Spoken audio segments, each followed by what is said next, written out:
How many times you have started hours-long podcast and never able to finish, and when you went back, you find it difficult to connect with podcast? To avoid that, please subscribe to most advanced, featured, and accurate channel, Quick Podcast Summaries. Tom Segura's transformation over the past decade has been quite remarkable.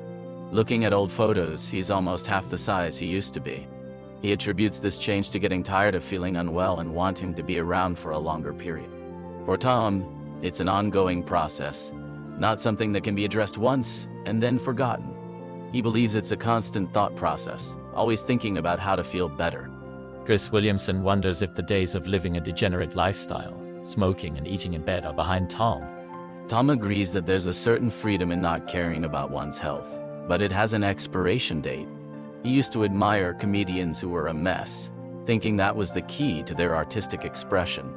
However, he's come to realize that there's another way of doing things, and it's not just about being a sack of shit on stage. He was sure of it, thinking that being authentic meant not caring about appearances. However, he's since learned that making an effort doesn't detract from being oneself.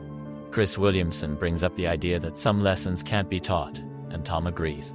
He thinks that young comedians should just do their thing and figure it out for themselves.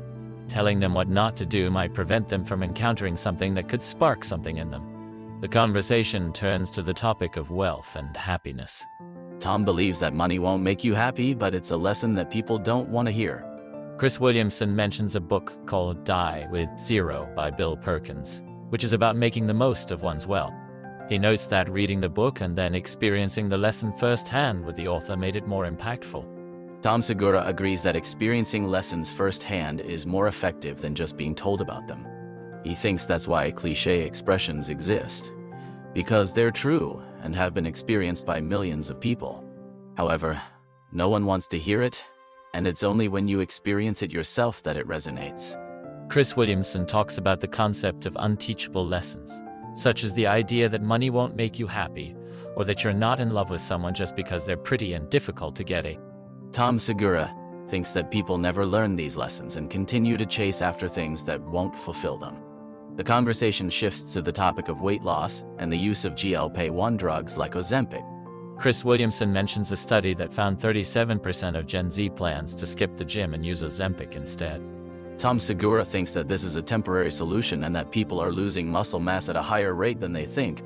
He believes that doing it the slower way with good nutrition and a workout plan is better.